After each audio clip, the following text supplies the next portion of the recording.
मौलाना ज़ैनुल आबिदीन साहब, अब जो है चेयरमैन के इंतखाब का मामला है, क्या आप भी ख्वाहिश रखते हैं कि कर्नाटक हज कमेटी के चेयरमैन बने? ये ख्वाहिश का हिस्सा नहीं है, ये अल्लाह की तरफ से अता करदा चीज़ है। अल्लाह की तरफ से अगर मिले तो इंशाअल्लाह वो खिदमत के लिए भी तैयार हूँ, लेकिन जहाँ तक हो सके पाकी सफाई के साथ, ईमानदारी के साथ, अमानतदारी के साथ काम करूँगा इंशाअल्लाह। हमारे बीजेड ज़मीर अहमद खान साहब का उन्होंने फरमाया था, बल्कि जब ये बात किया तो उन्होंने कहा कि मैं आपको तो चेयरमैन होना चाहिए, वो खुद फरमाए भी थे वक्फ बोर्ड में। हज का जो मामला है वो खालिस मजहबी मामला है, क्यों नहीं एक आलिम दीन को हज कमेटी का चेयरमैन बनना चाहिए? तो वो मौका, जैसे इससे पहले हाफिज़ पीर शबीर साहब हैदराबाद तेलंगाना के चेयरमैन बने थे और सेंट्रल में भी बने थे, ये लोग भी अगर सोच कर दें तो कोई मुश्किल नहीं है। होना चाहिए एक आलिम दीन को हज कमेटी का चेयरमैन होना चाहिए। अगर कमेटी के अरकान कहते हैं कि आप जो है चेयरमैन बने, तो क्या आप इसके लिए तैयार हैं? इंशाअल्लाह उनकी ताउन से हो जाऊंगा इंशाअल्लाह। कर्नाटक हज कमेटी के चेयरमैन का ओहदा अगर मिलता है तो मैं इस खिदमत को अंजाम देने के लिए तैयार हूँ। मारूफ आलिम दीन मौलाना ज़ैनुल आबिदीन का बयान। मदरसे शाह वलीउल्लाह के मोहतमिम मशहूर मुअल्लिमुल हुज्जाज मौलाना ज़ैनुल आबिदीन कर्नाटक हज कमेटी के रुकन मुंतखब हुए हैं। 16 रुकनी रियासती हज कमेटी के लिए कौन चेयरमैन होगा, इस पर बहस जारी है। चूंकि हज का महकमा, हज का डिपार्टमेंट मजहबी और दीनी फरीज़े से वाबस्ता है, एक आलिम दीन मौसर तरीके से, बेहतर तरीके से हज कमेटी की क़यादत कर सकता है। लिहाजा एक आलिम दीन को हज कमेटी का चेयरमैन बनाया जाए, ये आवाज़ सुनने को मिल रही है।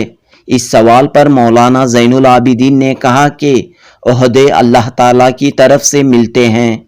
अगर चेयरमैन की जिम्मेदारी उन्हें दी जाती है तो वो इस खिदमत को अंजाम देने के लिए तैयार हैं। रियासती हज कमेटी के रुकन के तौर पर आपका इंतखाब अमल में आने पर मौलाना ज़ैनुल आबिदीन ने खुशी का इजहार किया। मौलाना ने कहा कि वो 1996 से आज़मीन हज की खिदमत अंजाम देते हुए आ रहे हैं।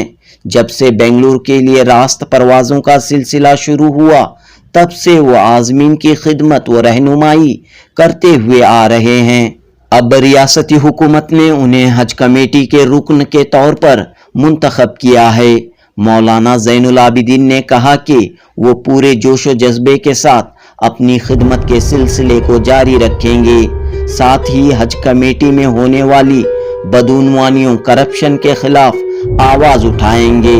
बदउनवानियों और करप्शन को हरगिज़ बर्दाश्त नहीं करेंगे। जुनूबी हिंद न्यूज़ रिपोर्ट।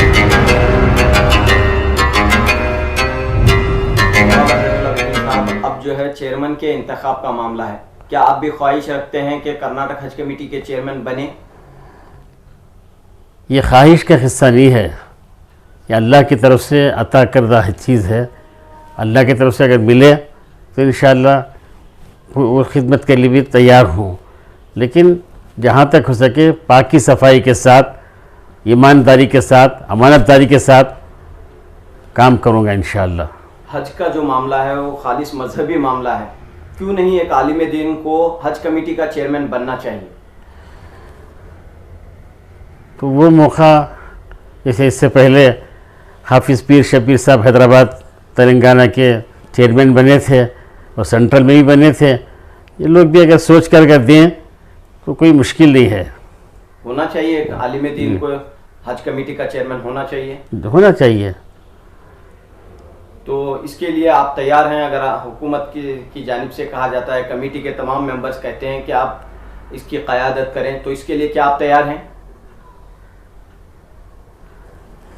मैं तो इस लायक नहीं समझता, लेकिन जो तजुर्बा आपके पास है, जाहिर सी बात है कि इस तजुर्बे को सामने रखते हुए आप उस ओहदे के काबिल हैं।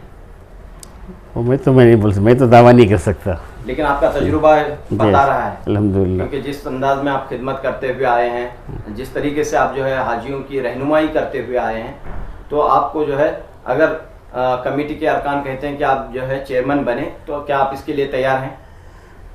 इंशाअल्लाह उनकी ताउन से हो जाऊंगा इंशाअल्लाह। तो अब क्या पैगाम आप अवाम को देना चाहते हैं? मैं ये गुजारिश करता हूँ कि आप जो है दुआ फरमाएं कि इस मरतबा जो कमेटी बनी है वो कमेटी सही तरीक़े से और अल्लाह ताला के अहकामात की पाबंदी के साथ, धोखे के बग़ैर, गलत तरीक़ों के बग़ैर एक नमूने वाली मिसाली कमेटी बन जाए और मिसाली काम हो जाए, ताकि आइंदा के लिए भी वो नमूना बन जाए।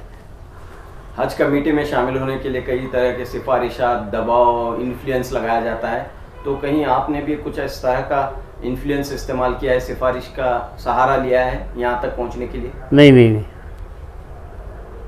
आपको अलबत्ता हमारे दोस्त अहबाब जो हैं MLA साहब से बोले हैं, तो उनसे के ज़रिए से हुआ है, वो उन्होंने भी सिफारिश किए हैं। यहाँ के मुकामी MLA जी, फिर जो है हमारे रहीम खान साहब को भी कोई साहब बोले हैं।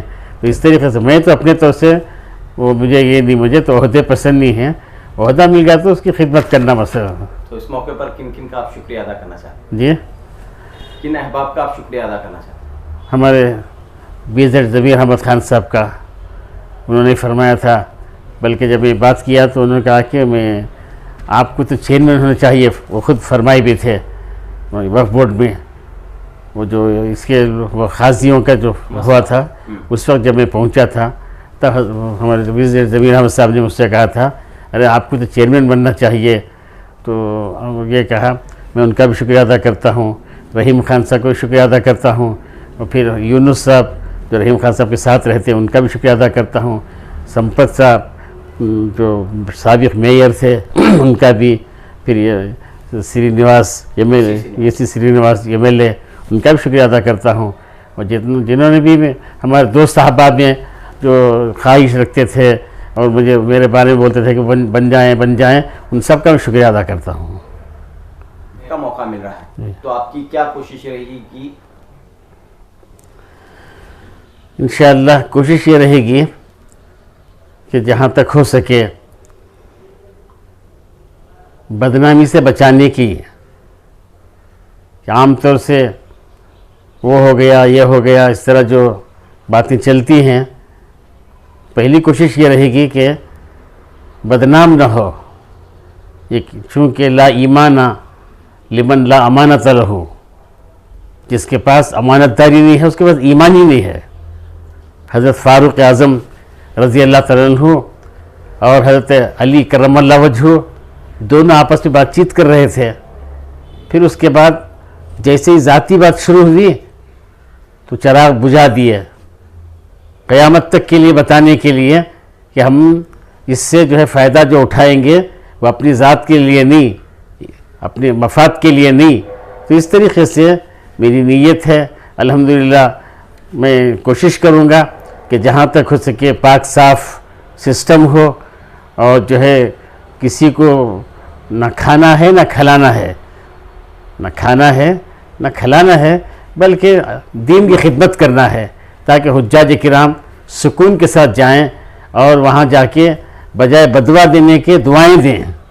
खुदा न खास्ता कुछ कमी बेशी हो गई तो बदवा मिलेगी, और वहाँ की बदवा, हरमैन की बदवा कोई मामूली बदवा नहीं। क्या आपने तवक्को की थी कि आपको रुकन के तौर पर मुंतखब किया जाएगा इस खिदमत के दौरान? कभी आपने महसूस किया था नहीं, कि मैं एक मेंबर बनूंगा कर्नाटक हज कमेटी का? नहीं, मैं तो कभी सोचा नहीं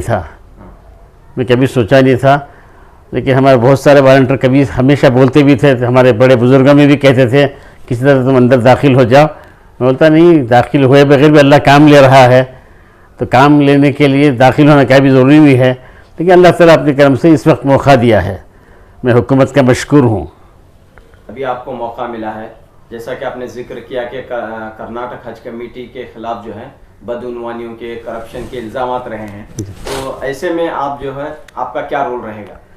वही तो बता रहा था कि मैं इंशाअल्लाह कोशिश करूँगा कि वो मौका नहीं दूँगा, ऐसा मौका होने नहीं दूँगा। जैसे पता चले कि भाई गलत है, इसलिए कि हराम को हलाल करना हमारे पास नहीं है, जहाँ तक हो सके हलाल की कोशिश करना है, हराम को हलाल बनाने की कोशिश नहीं करना है। तो ये कोशिश रहेगी कि भाई जहाँ तक हो सके सबको उनका हक़ पहुँचे, गलत इस्तेमाल में ना आए।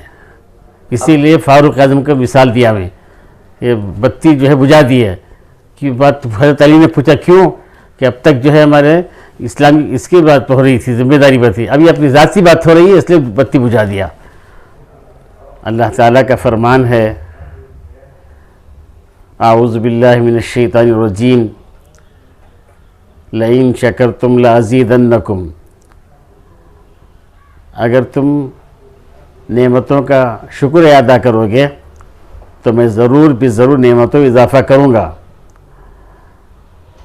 तो मैं 1996 से जनाब आर रोशन बेग साहब साबिक़ वज़ीर, इनके साथ रहकर जो हुज्जाज किराम की खिदमत करता रहा, अल्हम्दुलिल्लाह सुम्मा अल्हम्दुलिल्लाह, अल्लाह ने हर साल खिदमत का मौका इनायत फरमाया अपने करम से।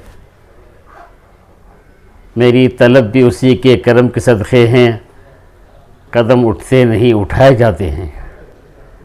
बस अल्लाह ने मौका दिया तो मैं ना रात देखा ना दिन देखा, बस हुज्जाज किराम को राहत पहुंचाने के लिए, हुज्जाज किराम के मसले मसाइल को मालूम कराने के लिए मैं कोशिश करता रहा। लेकिन अब जो है अचानक इस साल जो है हमारे गवर्नमेंट से मेरा नाम मुंतखब हुआ। मैं सबका मशकूर हूँ और इंशाअल्लाह जो मैं अपनी खिदमत कर रहा था उसमें ज़रा और कमी तो नहीं आएगी, और इजाफ़े के साथ इंशाअल्लाह खिदमत करता रहूँगा।